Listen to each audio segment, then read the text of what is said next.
नमस्कार मंडळी, मी आहे नरसिंग भुरे, आरोग्य दूत न्यूज मधून. आज बातमी सांगणं कठीण आहे, कारण ही बातमी आकड्यांची नाही, ही बातमी एका संपलेल्या आयुष्याची आहे. पाचोरा तालुक्यातील होळ शेत शिवारात 40 वर्षीय निलेश पांढरे यांनी गळफास घेऊन आत्महत्या केली. मंडळी, एक क्षण थांबा आणि विचार करा.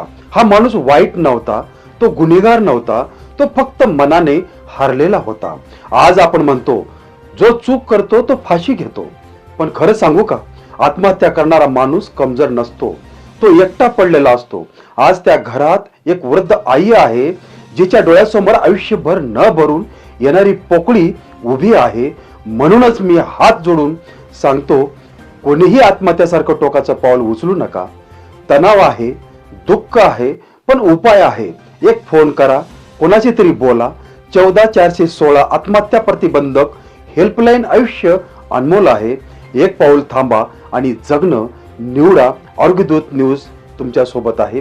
धन्यवाद.